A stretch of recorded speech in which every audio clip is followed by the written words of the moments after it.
Cuckoo, cuckoo. All right. Well, there's a lot of debate out there. What do psychedelics do for trauma and in the way of medicine? And then on the other side, there's all of these psychedelic shops opening up. I don't know where you are. Within a kilometer of where I'm recording right now here in Toronto, there must be 5 or 6 psychedelic shops that are open that are under the guise of Indigenous medicine, of all things. There is a wide drift between what is happening on the street and what the realities are when it comes to psychedelics as medicine. And today, we're going to dig deeper and go a little bit further on the discussion, because if it's really important to medicine and our mental health, we really should look at it, shouldn't we?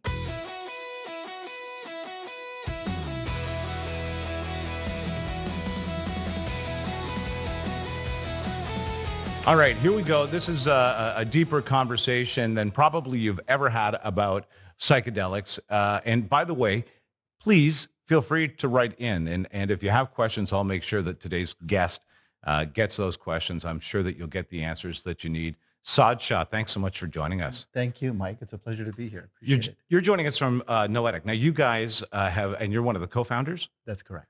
You guys have created a fund that is now doing very well, as I understand it, that it gets behind the mental health industry, that category, that sector, as it were.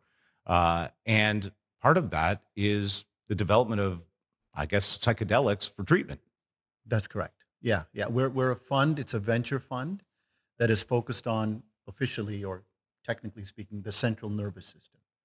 And the central nervous system comprises of, your parasympathetic system, and it incorporates or includes mental health and mental health issues, but also pain and how to manage pain.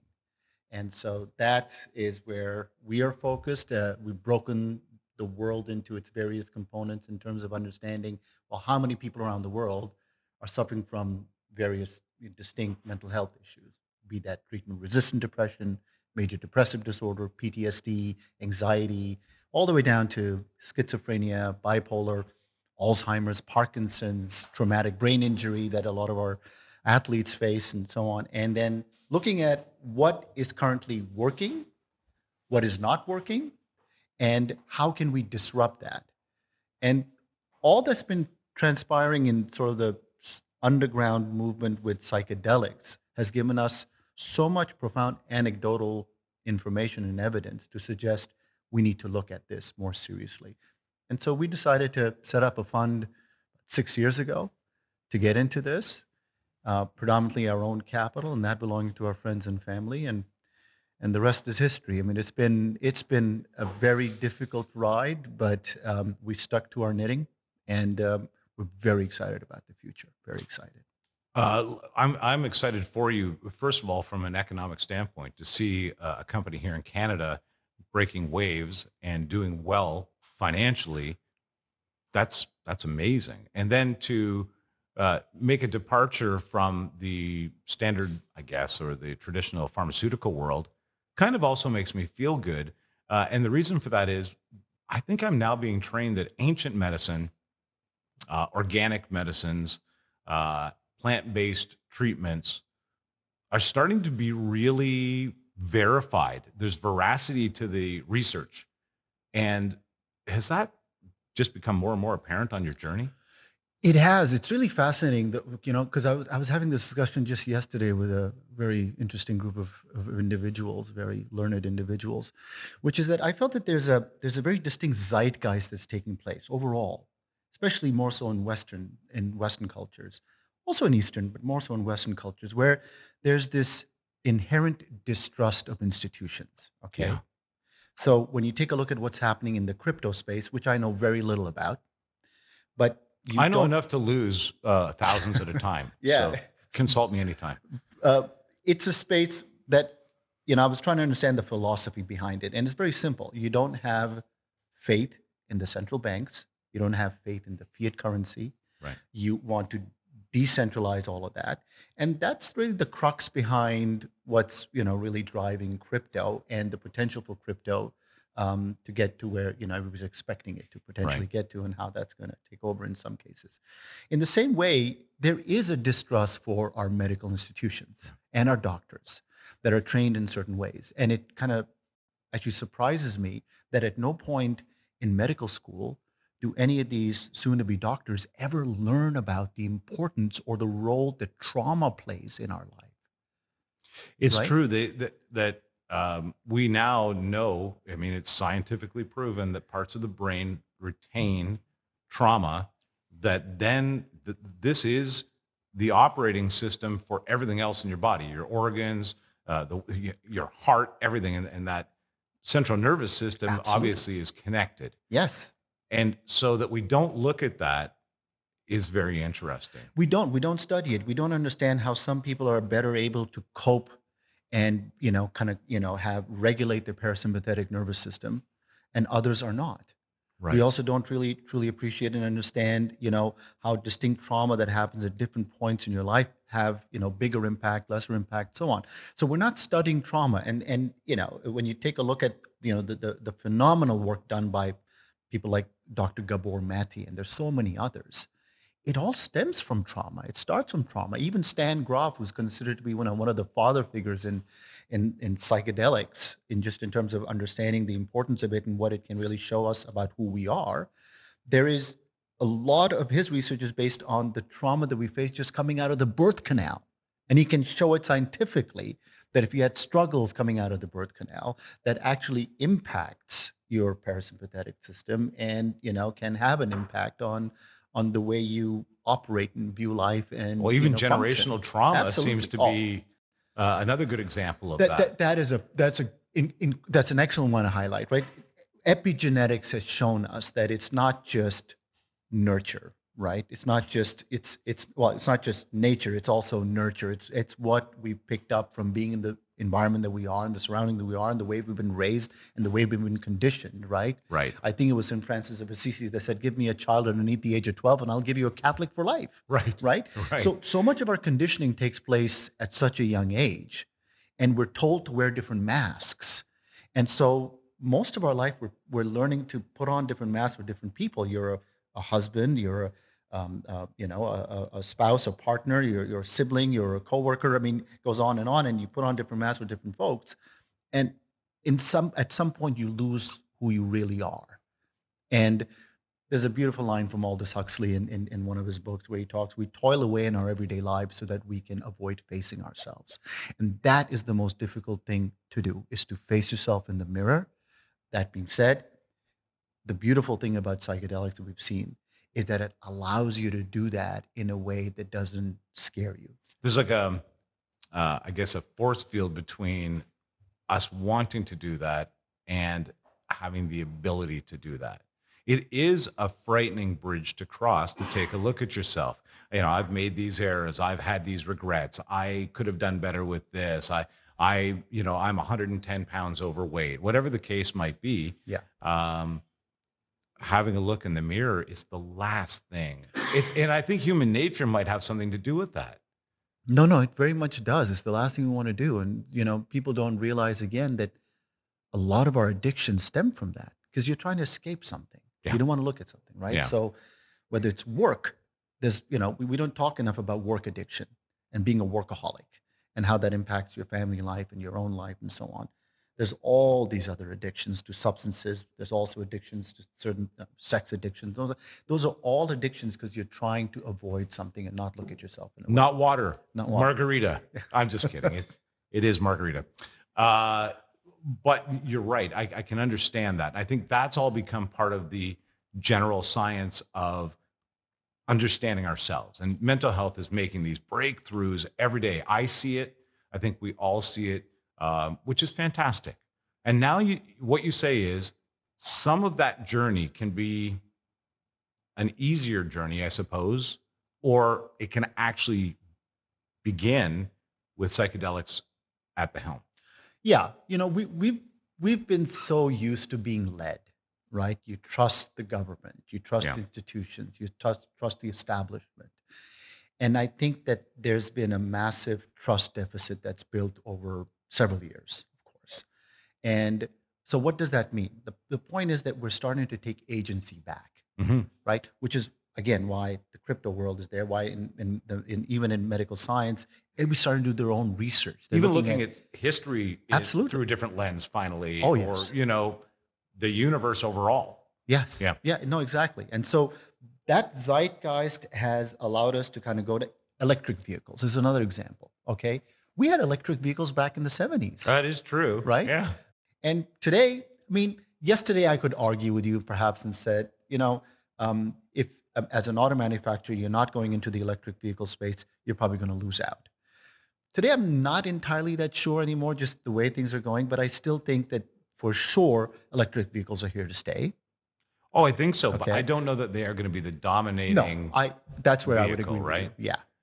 Yeah. And maybe more so if Yeah. Elon didn't involve himself in politics. Yeah. But, Yeah. I do think that there are some limitations to that kind of thinking. However, once again, saying we're going all electric, sometimes you have to overring the bell so that people hear it, I think. Yeah. However, that agency for us to use our own judgment is coming back. Don't overring the bell. If we want to do this, we're going to do it. That's right. We're going to weigh all the odds. We're not going to be pressured into a policy. We really want to understand how this operates. And I think you're right. In a lot of ways, the world is changing that way. It totally is. Yeah. And the reason is we have information at our fingertips. Right. It's at our disposal. It's all there now. Yeah. We're soon going to see a world where, for example, in AI, this ability for AI to inference at profound levels is going to be more of a factor we need to take in. course. What all that means is now things are going to be way more democratized. So a villager sitting in Mali that may have access to the internet is going to get a lot of information and has a lot of tools at their disposal to be able to do what somebody sitting in Bensonhurst, or Scarsdale, New York. In fact, if it's a natural method, they might have closer Yes. access to the things that they need. That's so to right. find out, okay, based on what is in your surroundings, Yes. what can be done Yeah. For these symptoms, for this malady, That's right. for this problem. Yeah. And that's the other beautiful. That's That's pretty really cool. important for me, which is that this notion that, hey, are we forgetting something about our past? Like, Yeah. do we need to revisit the ancient cultures? Do we need to better understand what they knew about life, cosmology, their role in it, their place in it, the herbs that they used, the food that they ate, the way that they interacted with each other? That's all was getting lost, but we're going back to it now. Yeah, we seem to be scratching at our history to Yes. find the answers more and more Yeah. every day. Yeah. And now, so psychedelics, when do we start seeing psychedelics used in humanity? Let's go back and say, okay, psychedelics have been used in this manner by humanity in this positive way. Because I think a lot of what we hear, and there are stories everywhere, we've all experienced somebody in our life who's had an issue with psychedelics. They jumped off a bridge, or they went into a state of psychosis, or whatever the case might be. But let's go back right to the beginning of when we understand psychedelics being used, because I have a feeling it wasn't used ever in that way. Psychedelics have had more of a profound use throughout our history than we care to understand and realize. I mean, it goes way, way, way back. And I have, on our website, I list about 50 books that I recommend that people read. And a lot of it is about our history and not understanding the role in psychedelics. But the first ever mention of psychedelics came about by a mention of something called the Soma, which was in India. And there's debate and argument whether the Soma is a mushroom or a plant. Mhm. Okay, that debate continues. But what was the key thing about the Soma was that it gave you purportedly, it made you immortal. Now, immortal people feel that you live forever. It's not that you physically live forever, but it gives you a glimpse into something so profound that it allows you to part the veil ever so slightly and realize, without having to prove to anybody, that there's so much more to heaven and earth than is dreamt of in our philosophies. And that's a Shakespeare quote. That glimpse into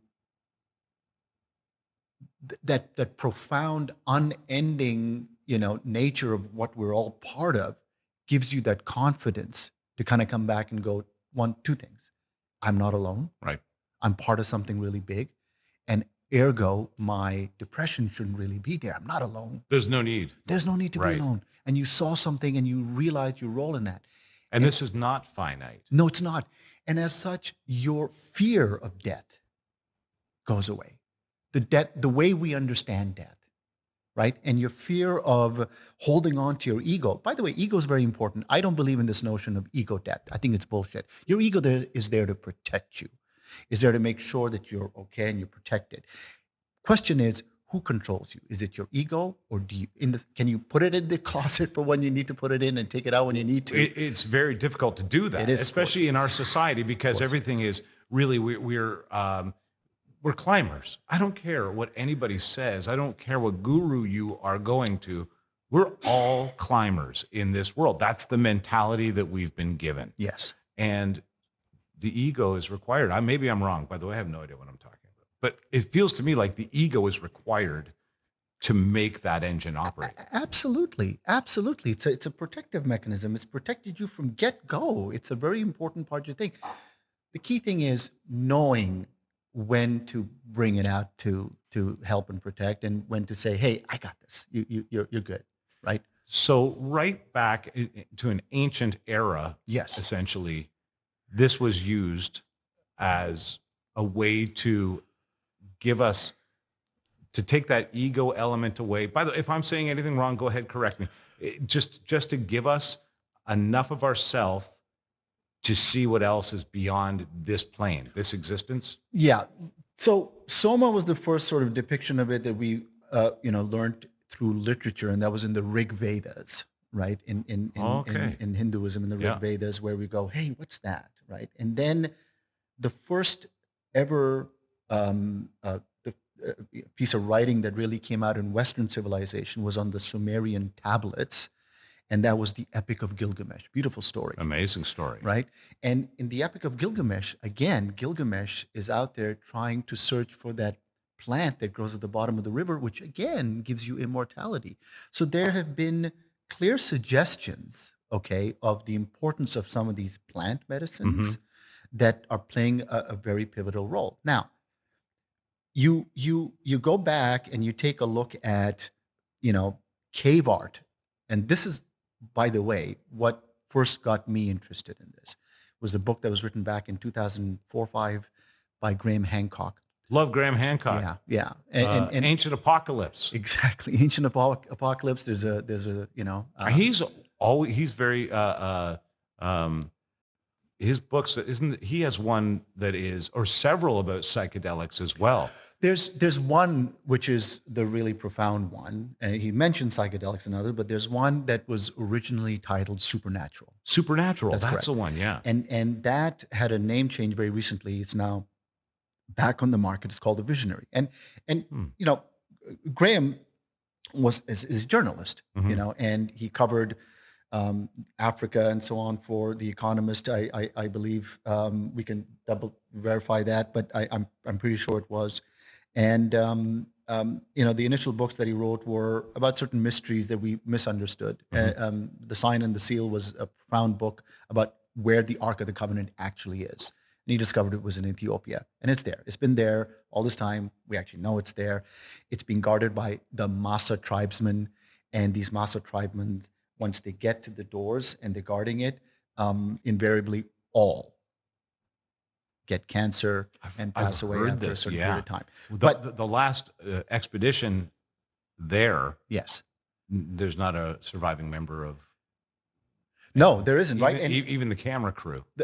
So now it's really important from a theosophical standpoint, especially when it comes to Judaism, that the Ark of the Covenant gets returned to Solomon's temple. Right. That's part of the whole Armageddon school of thought, right? You've got to get the 10 lost tribes of Israel to come back. You've got to bring this back and so on. So he covered that. Anyway, I digress because the point is to talk about supernatural. And his mission was very simple. He was just trying to understand that there's cave art that's 25 to 50,000 years old that's found in Australia, South Africa, again, vast distances, and Europe, and France in particular, in the cave of Lusol. And what's interesting is that it seems like the same artist has just been going around doing these cave art because they're all similar. Right. You've got pictures of chimeras and therianthropes. Chimeras are half one animal, half another animal. Therianthropes are half man, half animal. You've got a lot of concept of death and rebirth. Mm-hmm. Okay, you have hands, you have eyes, you have these geometric patterns that are drawn, and so he was just trying to find out how is it Why are similar? they- Why are they so similar? What's going on? From all these points on Earth. That's correct. And he ultimately came across this. He read all the different theories. It didn't really make sense. People weren't really sure. But then he read this one theory from this professor at the University of Witwatersrand in South Africa that posited the theory that it was done by individuals that were, be that shaman or not, that had taken a hallucinogenic substance, plant medicine.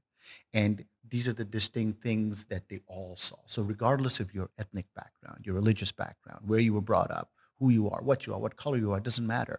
When you undergo an experience with hallucinogenics, with entheogens, I should rather say, as opposed to hallucinogenics, because it's probably scared a What's lot an of entheogen? entheogen, an entheogenic substance. These are entheogens. So they have been by virtue of what the word suggests, they've been touched by God. Enthusiasm. The word enthusiasm. Yeah. E-N-T. Okay. That means you are, kind of, you've got the Spirit of God in you when you're saying something like, hey, I got to say something. Right. Kind of like the way I am right now. Yeah. Well done. That entheogens are plant medicines, plant substances that have been touched by God. So that's a better way to, I'd like to, typically refer to them as entheogens as opposed to hallucinogenics, but they're plant medicine. Right. And so Ancient plant medicines of all kinds have always been attached to deities, to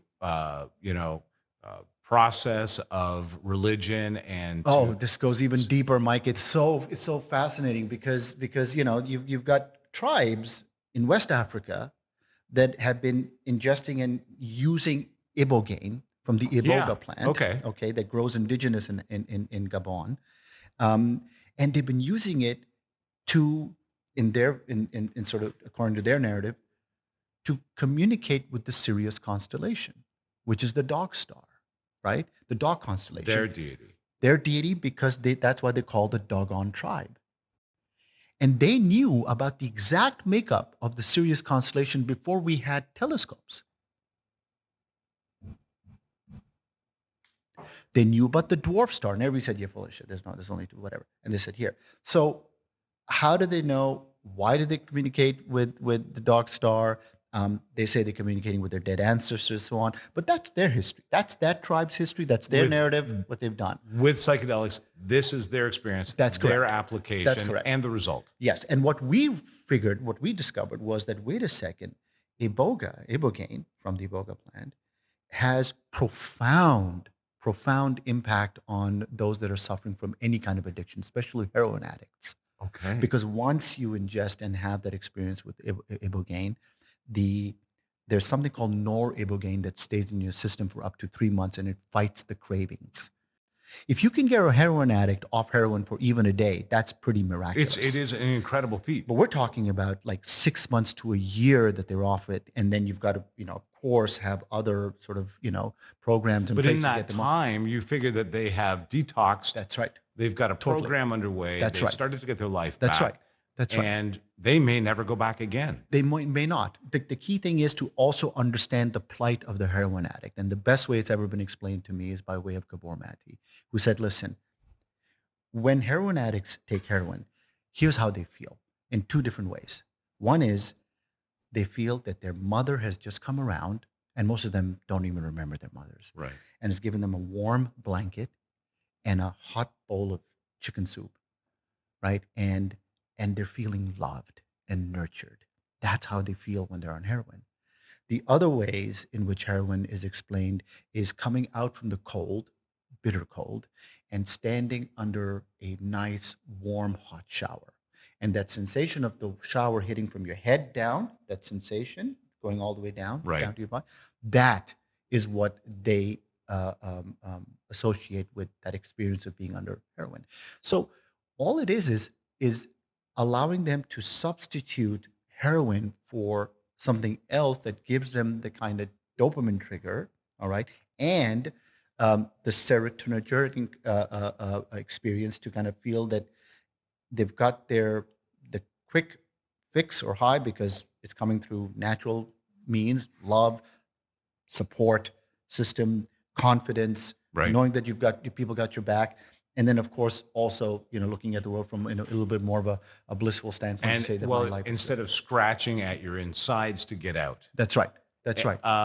Okay, so Yeah. now sorry. No, I just wanted to finish Yeah. that one story about the cave art. So went to the professor, said, listen, how is it similar? He said, well, this is how it is. And he goes, well, have you ever taken it? How do you know that this is the case? And the professor said, no, I would never take it. Of course, the professor would say, Right. I would never take it. So in the book, Graeme undertakes this experience of having an experience with Ibogaine, having an experience with Psilocybin, which is magic mushrooms, and having an experience with Ayahuasca, all under medical supervision, all documented. And he talks about, and he breaks it down in terms of, what he's seeing, what he's experiencing. He breaks it down and compares it to what he saw in the cave art. And so we know that psychedelics have played a role that goes way, way, way back. And throughout history, you take a look at Egyptian hieroglyphics, there's so many instances of the blue lotus flower being put in your face or the mimosa flower being put in your face.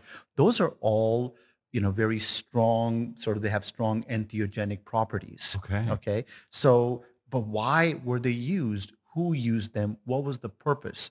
And the little bit that we know is that in many cases, they were even kept away from nobility. They kept away from the masses, right? It was just for nobility to use as a means to either communicate or to have downloads or visions. It gave them a certain connection to divinity. Correct. That's correct. Yeah. Even we found in sort of what they uncovered in China, they were little kind of vessels, and it had a hallucinogenic substance in there or entheogenic substance, and that was drunk at distinct gatherings.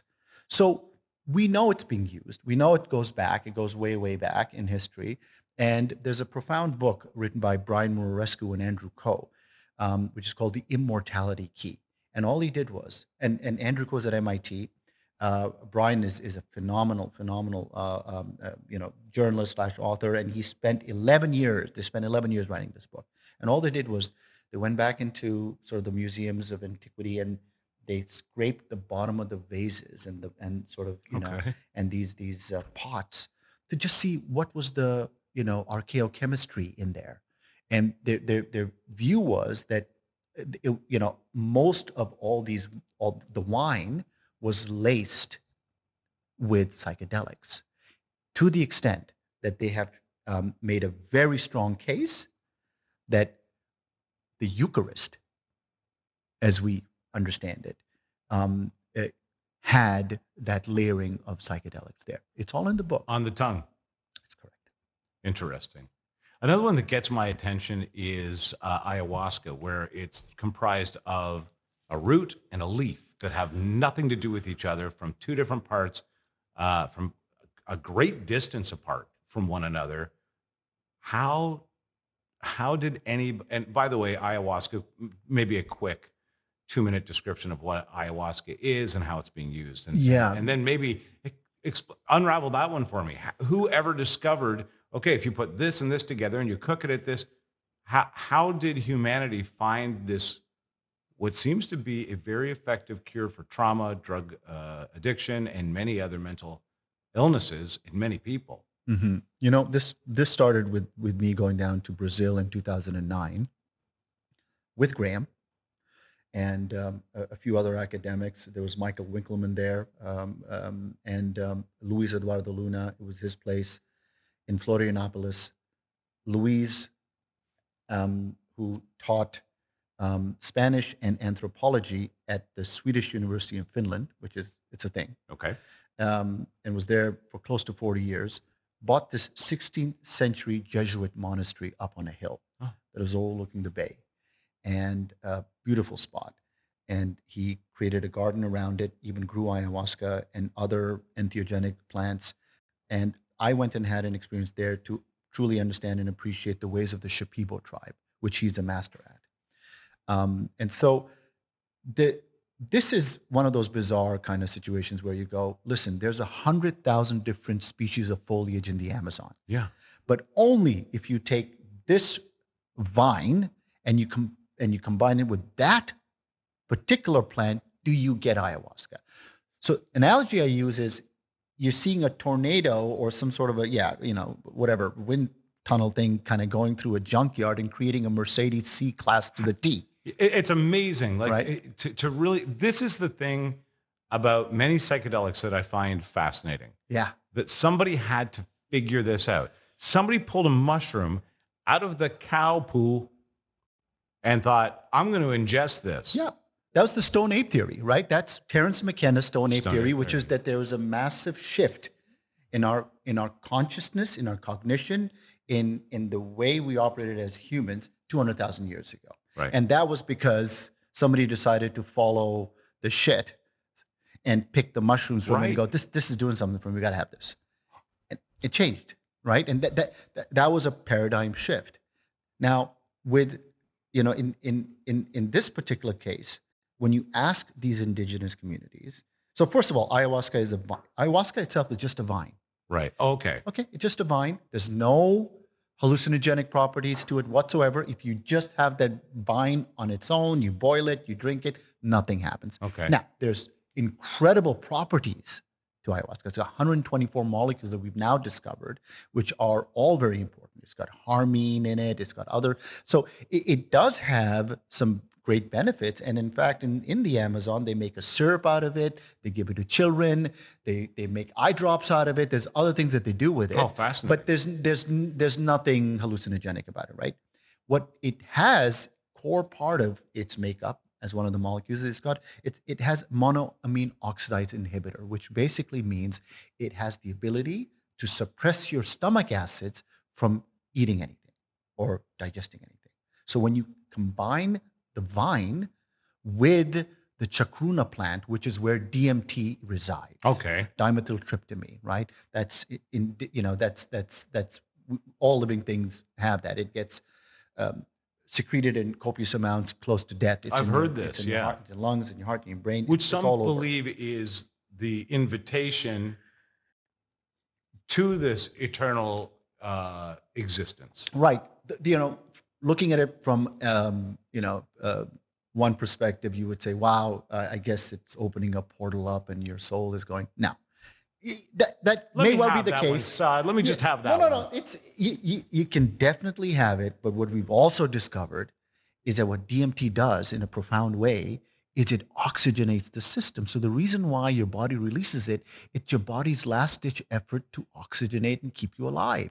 Because at the end of the day, you get shot, you get this, you fall. What doesn't matter? You die of hypoxia. That's the ultimate cause of death. Oxygen stops. Exactly. That's it. So now, if your body's oxygenating is still there, you have that ability to fight it or go through it. So why isn't there a kind of like a vial or whatever of DMT in every operating room? That's a good question. I was going to ask that. Yeah. I was going to ask that. Let's write that one down so it looks like I did it. Okay. But why isn't there? We have yet to prove, although the scientists all know that DMT is a neurotransmitter, but we have to technically kind of prove it. We still live in this world where you've got to go through all these different processes, and just kind of loops and hurdles and to get stuff done. Although we all know that it is what it does. I am very hopeful that at some point, not in the too distant future, we will have that ability to recognize that there should be a vial of DMT in every operating room. Imperial College in London is doing some profound work into this as well. But anyway, the chakruna plant again has the DMT. When you combine the monoamine oxidase inhibitor, which suppresses the stomach acids from eating the chakruna leaf, because if you just had the chakruna leaf on its own, it would do nothing. Why? That's the other thing. Because your stomach acids would eat it. Okay. So it would do nothing. So the vine stops that process. That's right. You eat the DMT plant. That's right. Chakuna. Yep. And it's activated. That's correct. It allows itself to activate. Right. Now, how they decided how to beat the vine into a pulp and then combine it with the chakruna leaf and boil it for 3 days and condense it. It's kind of like how we probably figured out maple syrup, there was a process involved. Yeah. Now, when you ask the indigenous community, how did you know? They said, Let me guess. Yeah. God told us. Close. Oh, really? Close. Because it just seems to me that no, that's close, how close-ish. Yeah. This part that fascinates me. They said, well, the master plant taught us that, and then you're like, What's the master plan? oh yeah, exactly. What's the master plant? It's the tobacco plant. The tobacco plant has always been the master plant. The way it grows, the way it sort of rules wherever it's growing, Right. and now, I don't want to take this into a different direction entirely, but there are distinct benefits to not smoking nicotine. Okay. And Oh, you're talking about those Zen patches. no, I'm talking about the NAD things and NAD, and so so that's coming into more But and more. But the But point is, nicotine in itself Yes. is a good thing for the body in many ways. that's I correct. mean, That's correct. It's still controversial because when you say something like this, you're going to probably get a lot of your viewers going, "What the hell are you talking about?" But look at the science. Look at what the doctors are talking and saying about nicotine. Look at what NAD and NAD plus is all about. Right. So we know that. Now, the tobacco plant, how the tobacco plant told the guys, don't ask me that, please. I have no idea. Okay. I don't know how the tobacco. You saw that question coming. Yeah, did of you? course. I don't. But they say tobacco plant taught us, and they told us this, and you go, okay. But now we've established this is an ancient possibility. Thousands And of years. It's Thousands. amazing to me that somehow we lost that a little bit. Maybe in the Western world, and it existed elsewhere for some time, or it hid quietly in the jungles or whatever. But we seem to have disconnected from the idea of psychedelics being. And in fact, we've done the other. We've stigmatized it with it undoes mental health. It undoes your health. I think that the stigma must be part of the battle. Of course it is. And this is where my own theory on this gets maybe a little wonky. But when you take a look back at our history, the relationship between us humans and something numinous, God, consciousness, whatnot, there were certain echelons of society that really wanted to protect that. They go, you can't have a relationship with God one-on-one. Okay. You got to go through a middleman. Right. Talk to the middleman will get you a message, and then the middleman will come give you one-on-one relationship. No. That's just for nobility, right? And nobility was always linked to God. Always. You were anointed as the king, the queen, right? That seems to be the case. It was always like you were anointed. Even to this day, when we take a look at how all these processes took place, the commemoration and so on, anyway. But Queen Victoria is another good Precisely, example. She became a vessel of God. That's right. Yeah. And again, with the Protestant Reformation and so on, there was also a direct link between how much you earned and how rich you were, which meant you were closer to God. Right. So when you paraded down these avenues to show your wealth, it wasn't to show the wealth. It was actually to show how close you were to God. Right. Okay. And so I think that there has been a deliberate attempt to try and, keep some of what I call this technology by way of plant medicine away from the hoi polloi. And you want to keep it away from the masses, keep it in ability. We have the direct interaction with Well, it God also and so keeps on. everybody in check. Yes. By way of God, I tell you this. By That's way right. of God, you should behave this way. That's right. But if you have that connection, you have your own freedom. That's right. And now what we're seeing is that notion is being democratized, right? I mean, even just the first rendition of Christianity, which came about 100 years after Christ passed away, was Gnosticism. And Gnosticism was very plain and simple. This planet is a prison planet. There's something called a demiurge, which is the false god, Right. which is ruling the roost, everything. And it's got a whole bunch of archons. The demiurge has these archons or generals that are kind of managing what we're managing. Now, that pretty much is the basis of the movie The Matrix. It's the basis of so much that we know. Yeah. Prison planet, It is. demiurge, false god. There is a real God, of course. But the only way to find salvation, is through the system. is through go go through in. yourself, yeah. Yes, go in, know yourself, know thyself, and that will allow you to escape the prison. But we've created a preventative wall Sure. around that just because it's not good in it's not good for power to have that in society. No, because what Gnosticism is saying is you can very much have a direct relationship with God.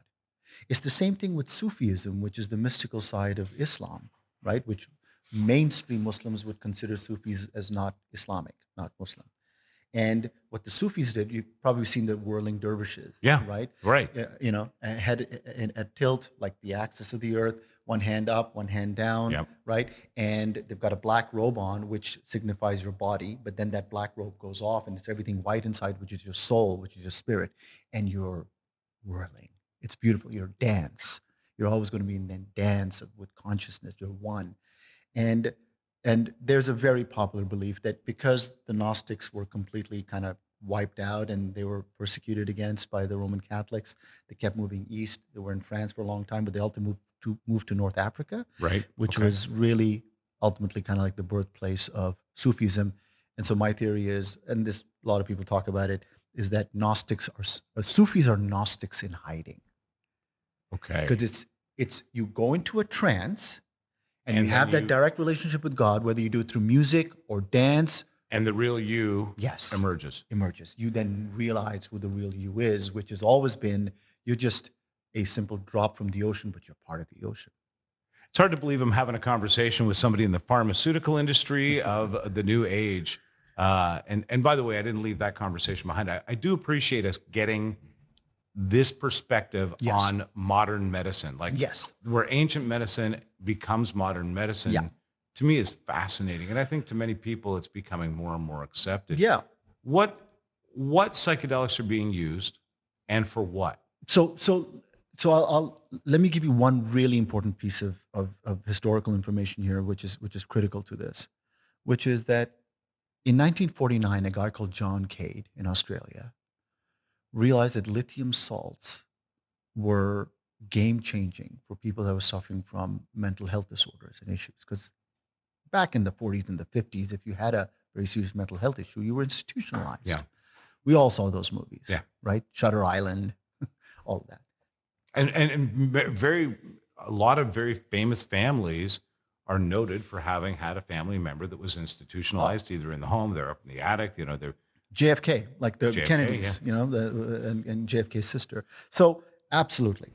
Now, that was game changing. That really was able to solve a lot of these problems. And a guy called Gershon brought it into the U.S. in the 50s, and by the time the 60s rolled around, hospital beds freed up by over 70% when they administered lithium. Okay? Fast forward from the 60s to the 80s, mid 80s, when Prozac came about. Prozac is literally a slight design improvement to lithium. okay. Nothing more. Okay? It's an SSRI. Okay? SSRI, I've heard this, yeah. So the antidepressant, selective Yep. serotonin reuptake inhibitor. Okay? Okay. So now and then everything thereafter in antidepressants is a slight improvement to Prozac at the end of the day. Okay? So for a long time, we thought, hey, we found the Holy Grail. Hospital beds are freed up by over 70%. We didn't understand the long-term implications of this and the metabolic impact and the effect, by the way. There is a piece of literature that's out there that was done by two journalists that actually talked about the fact that a lot of these shooters that go into schools or movie theaters or whatnot, two very distinct things about them. Either they got off their meds over the last 2 weeks and did not take them, or they couldn't metabolize it. And within the first month of taking it and couldn't metabolize it, they went off. Right. Okay? And in fact, Eli Lilly knew about this. It's all documented. It's all case there. And there was a big case that took place because there was a son that, there's a young man that was suffering through this, couldn't metabolize it, loved his father, but shot his father. Shot his father. Right. Yeah. So you know the story. And anyway, coming back to the history here and why it's important that we started to look into other areas is because we soon realized by the time the 90s rolled around that this stuff is not working. The side effects are egregious. People don't want to take them. They don't feel anything. They feel completely numb. That's the one thing I've heard is that you don't feel anything. Yeah, And it's I like- mean, okay, so we've zombified you. That doesn't mean we've given you your life back. That's right. That's exactly right. And, I'm always trying to connect dots. Yeah. And we've never been able to figure out for the life of me, why is it that you have so many zombie movies and zombie episodes and shows? It's saying something about us. It's telling us no matter you're what it doing is, this you're to watching yourself. it again and again. Yeah. Exactly. Well, Right, it's exactly. wild. I was recently in Calgary, and I am sorry to report that what I was seeing on the street as a result of fentanyl, for example, it is a zombie march. It's really, and it's very sad. It is. So now we start to discover that these drugs aren't not all working. that they're meant to be. That's correct. That's and correct. now we're looking for alternative means. Yeah, we're starting to explore areas, and there are folks that have been working on the fringe, specifically with better understanding how psychedelics have played a role with shaping and helping us mentally and with our psyche. The CIA knew this well ahead of the time. The whole MK Ultra, exactly, and stuff that was going on with the CIA, distinct links to Charles Manson and his tribe and his crew. They were using LSD to brainwash and condition, and get folks to do certain bidding in certain ways. Right. And so we knew that in certain areas they were playing with and better understanding how to use psychedelics for distinct means. But there was a lot of work that had been done starting in the 1870s and 1880s by Hefter on mescaline, synthesizing mescaline, and looking at all these various psychedelics and the impact that it had on the various receptors and what was the mechanism of action. What was it interacting with the receptor? Was it the serotonin receptor, the dopamine receptor, right? And which of those specific receptors was it triggering? And so those were all coming into learning. And then we had enough anecdotal evidence to also show that a lot of people that were, distinctly suffering from, mental health ailments were so much better as a result of this. And we started to then learn that, hey, when you ingest some of these, there is neurogenesis that takes place, which means your brains are creating new cells, that there's neuroplasticity, which is really important to the equation because we often think about the same thing in the same way all the time, especially your problems. Right. Now, all of a sudden, what we're doing is we're saying we're going to shut off the default mode network, okay? And you can't think about that problem that way anymore. Now you're forced to think about it To come up with a different solution. That's correct. And a different perspective. So somebody gives you, you're in a jungle, there's a path there that's well-trodden, everybody takes it, and now that path is closed. The recontext on this is, I think, how you reposition, I think, yourself mentally. Is that the end result? Very much so. You're now sort of forced to kind of take the machete and create a new path for yourself down to the same place that you want to get to. But now it's a new path, and you're going, whoa, this is better. A now. much better path. Yeah, that's correct. And so that's what it forces you to do. Another way to explain it and understand it is that, let's say, you're dealing with your proverbial 800-pound gorilla in the room. Through the use of distinct psychedelics, again, done responsibly, I want to be very careful that I explain this very carefully, right? This notion that, yeah, man, I took mushrooms in high school and we were doing beers and funnels and upside down. No. I remember you actually, now that you said that. Yeah. Okay. Yeah. So it's, you got to stay away from, you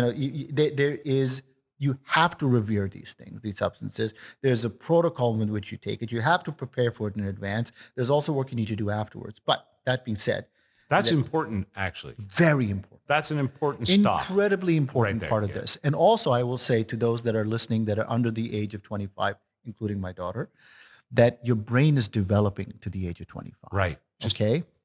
Be aware of that. Yeah. Be mindful of that. Don't mess with it. Let it develop. Let it develop. They say the same thing about cannabis and just about any other. Yeah.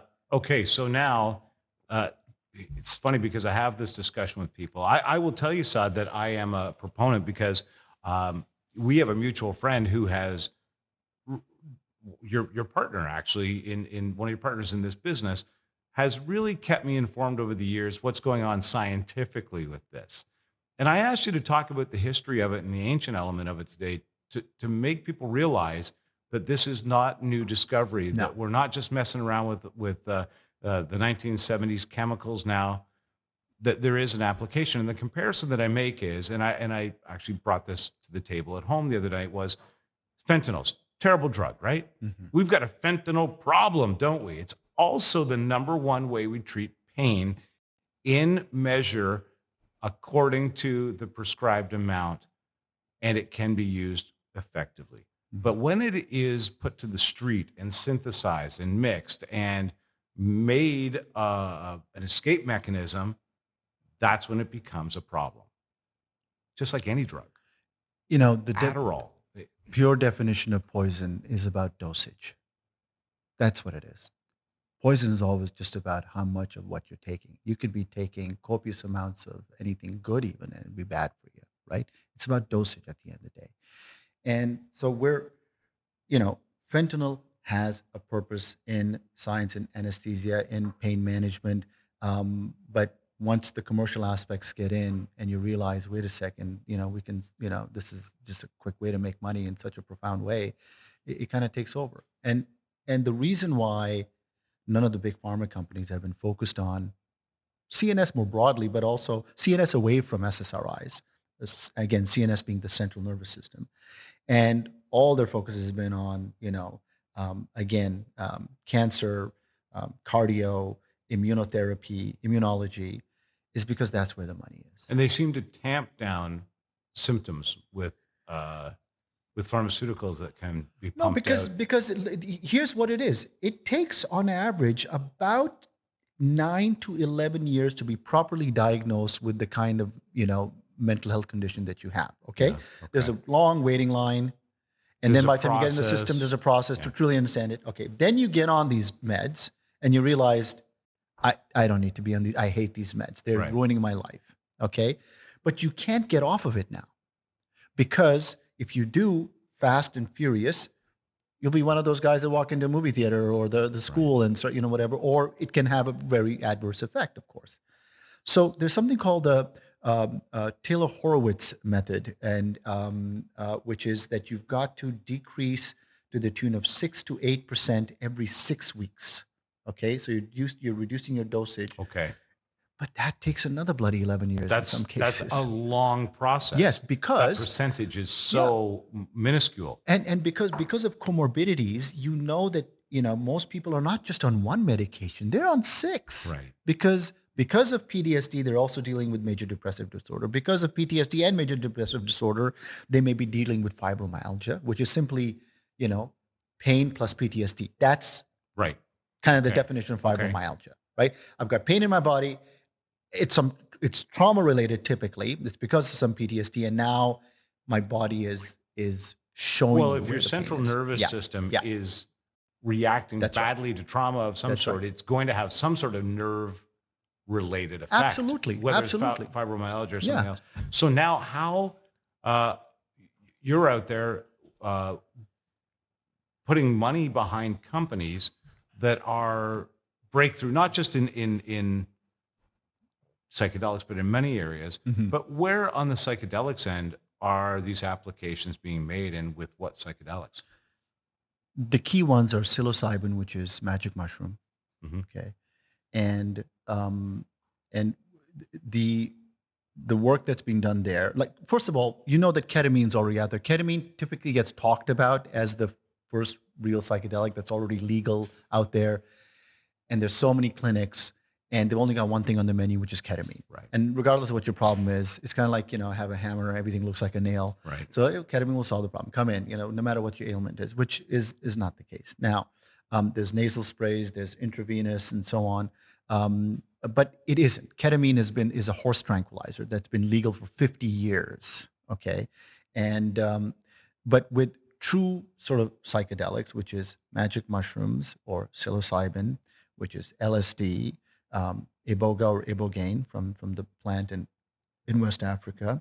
Those are the key ones where the focus is right now, and more so on psilocybin. And the ailments that they are going after include treatment-resistant depression, major depressive disorder, alcohol use disorder, and pain management as well.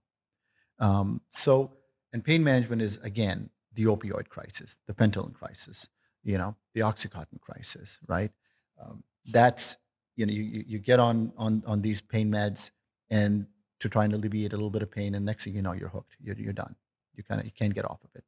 Saad, with all due respect, and why are financial guys leading the way on this obviously needed advancement in medicine? Why aren't the pharmaceuticals that are already there making these advances 10, 15 years ago, when obviously, as we just discussed, that the results of the science was already in?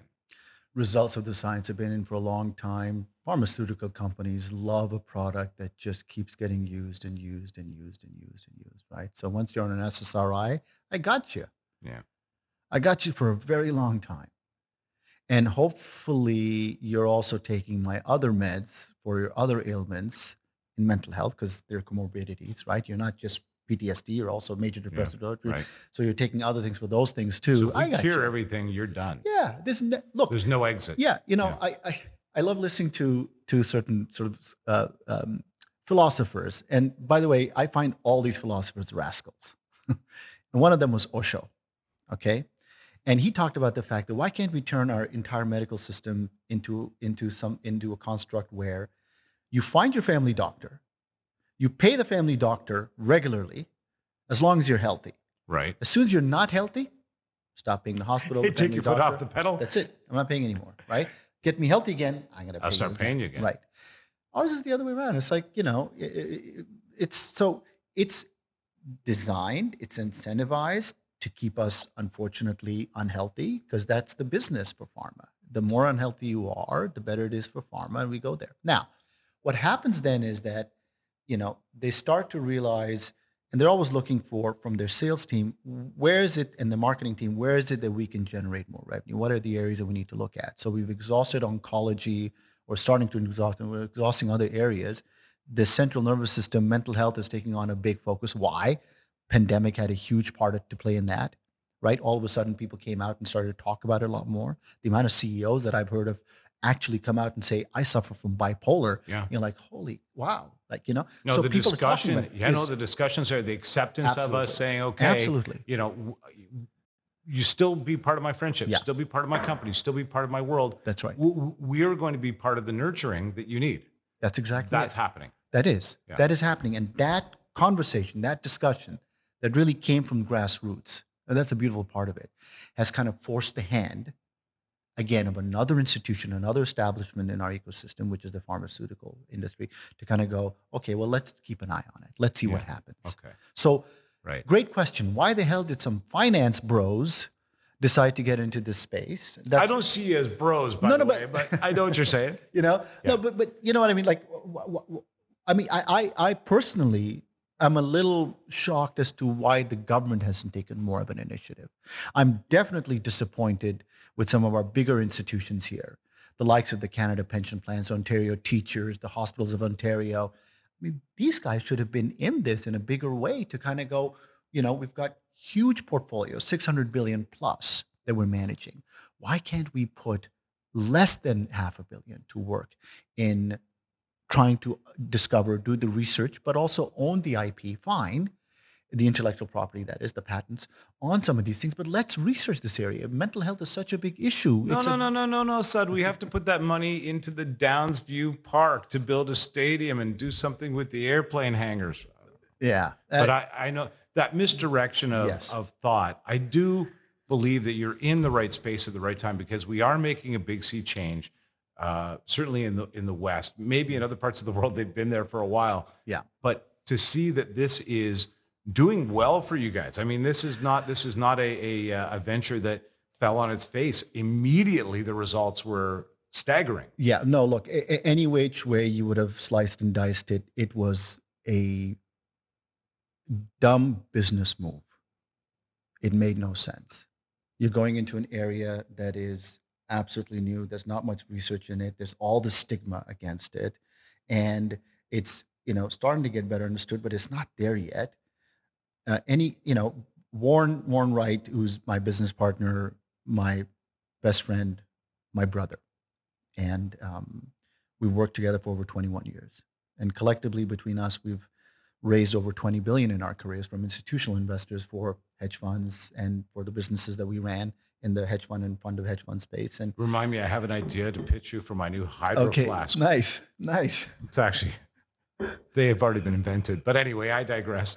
But that's an impressive portfolio. No, we've always been Canadian. We've always been here. We've always been domiciled in Canada. And one of the things that we always kind of scratched our heads about was that why is it that Canadians are not resonating with us as much? We've got all these investors, very high-flying investors, institutional investors from around the world, but our own Canadians don't really they go, well, how good can you be here in Toronto?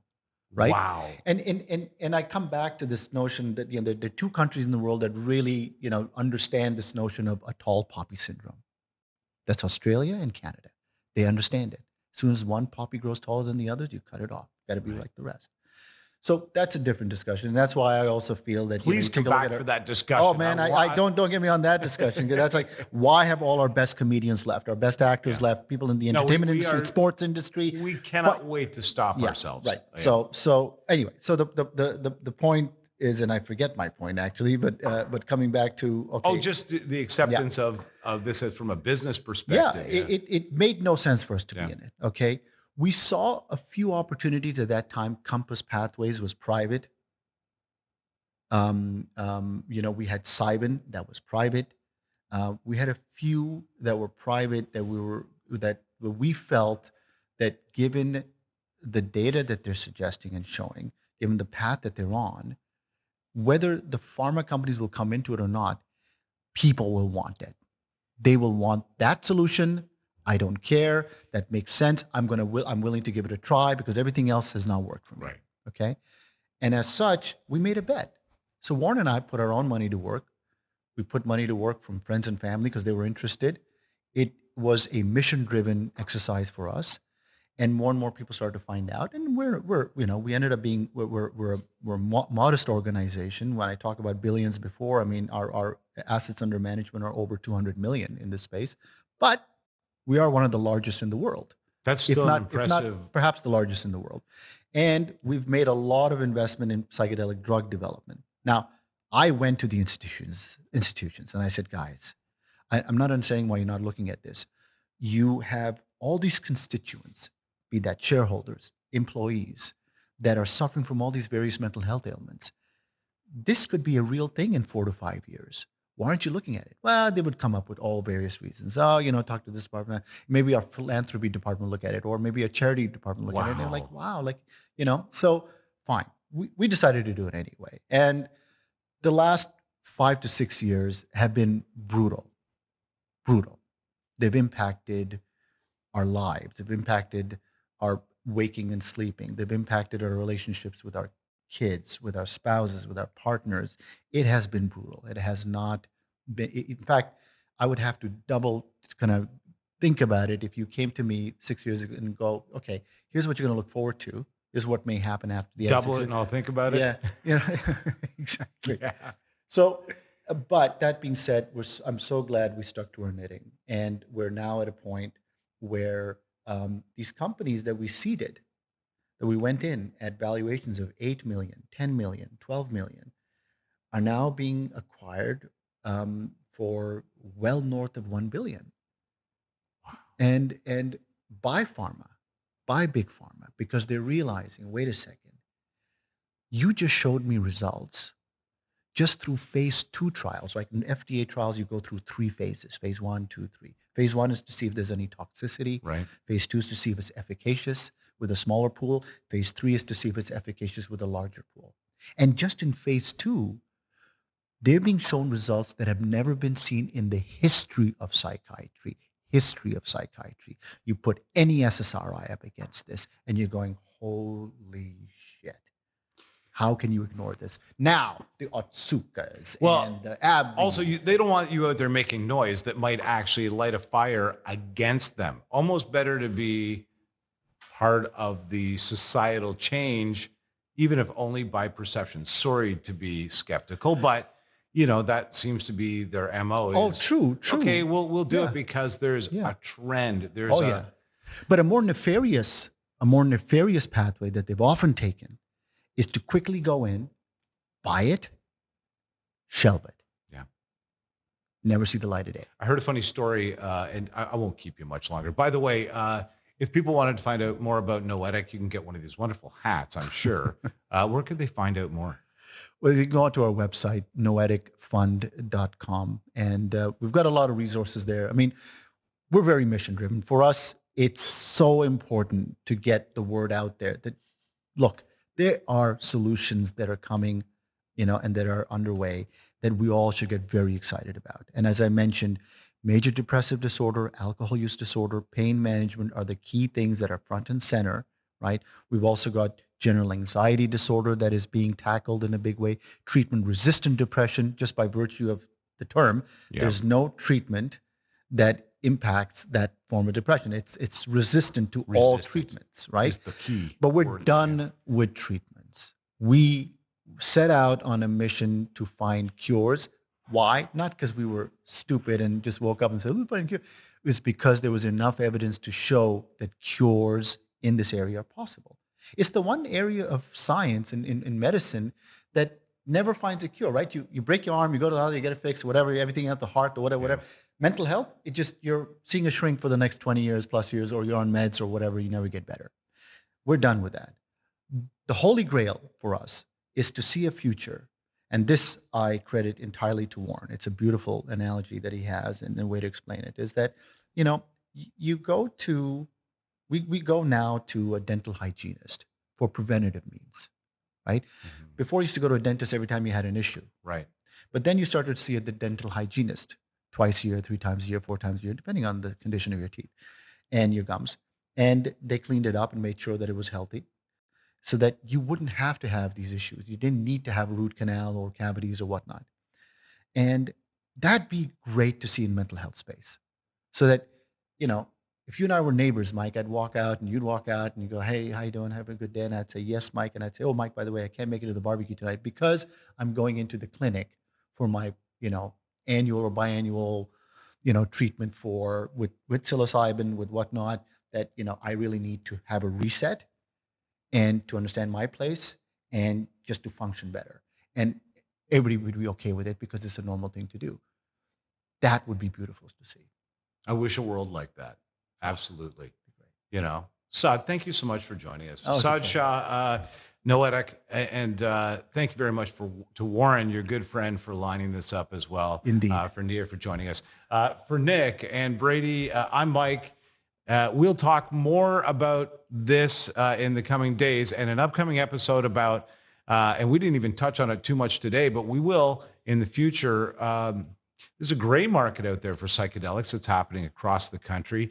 It seems dangerous, and we'd like to know who's behind it. More on that in an upcoming episode. Meanwhile, today we learned a lot about the history of psychedelics and where we're going with the medicine. Thank you for joining us. We'll catch you next time right here on TPL.